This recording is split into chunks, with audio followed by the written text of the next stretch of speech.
देश भर में कोरोना वायरस का संक्रमण काफी तेजी से फैलता जा रहा है।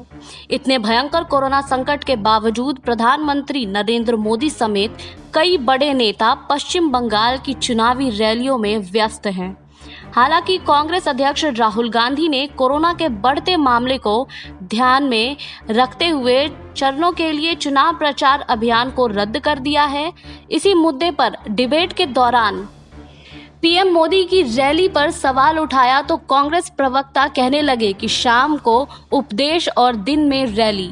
दरअसल केंद्र के गाइडलाइन को ही राज्य अपने यहाँ लागू करते हैं। अगर केंद्र में बैठी पार्टी ही चुनाव को ज्यादा तरजीह देते हैं तो क्या इसकी जिम्मेदारी भाजपा लेगी? इस पर जवाब देते हुए भाजपा प्रवक्ता अनिला सिंह ने कहा कि चुनाव करवाने की सारी जिम्मेदारी चुनाव आयोग की होती है, ना कि राजनीतिक पार्टियों की। अगर आयोग ही चुनाव के लिए जिम्मेदार है तो रैलियों की सारी जिम्मेदारी राजनीतिक पार्टी की होती है। इसके बाद कांग्रेस प्रवक्ता ने सवाल पूछते हुए कहा है कि आप भी केंद्र पर सवाल उठा रहे थे, लेकिन आप भी तो अभी तक चुनाव प्रचार में ही लगे हुए थे। कांग्रेस प्रवक्ता आलोक शर्मा ने कहा है कि सभी विपक्षी पार्टियों ने चुनाव आयोग को लिखित में कहा है कि अभी चुनाव ना कराया जाए, लेकिन भाजपा को तो उत्सव मनाना था, इसलिए वह चुनाव चाह रही थी। राहुल गांधी ने कोरोना के बढ़ते संक्रमण को ध्यान में रखकर रैलियों को रद्द कर दिया है, लेकिन जो धर्म का नशा बेचने वाले लोग थे वे आज लोगों को उत्सव मनाने को कह रहे हैं।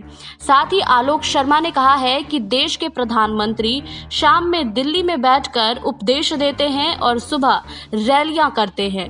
देश का हाल अंधेरी नगरी चौपट राजा जैसा हो गया है। इसके अलावा आलोक शर्मा ने कहा है कि देश में टीका उत्सव मनाने को कहा गया, जो बेशर्मी की पराकाष्ठा थी। भाजपा आज भी गलती मानने को तैयार नहीं है। अभी भी देश से कई दवाओं का निर्यात हो रहा है। साथ ही आलोक शर्मा ने कहा है कि भाजपा बार बार राज्य सरकारों को दोषी ठहराती है, जबकि डिजास्टर एक्ट लगने के बाद राज्य के पास कुछ भी नहीं बचता है। बता दें कि कांग्रेस नेता राहुल गांधी ने पश्चिम बंगाल में होने वाली अपनी सभी चुनावी रैलियों को रद्द करने का फैसला किया है। इसके साथ ही कांग्रेस नेता ने सभी राजनेताओं से अपील की है कि वह कोरोना के बढ़ते मामलों को देखते हुए अपनी अपनी चुनावी रैलियों को रद्द करने पर विचार करें। आपको हमारी ये रिपोर्ट कैसी लगी हमें कमेंट बॉक्स में बताइए। बाकी और खबरों के लिए जुड़े रहिए SPN9 न्यूज के साथ।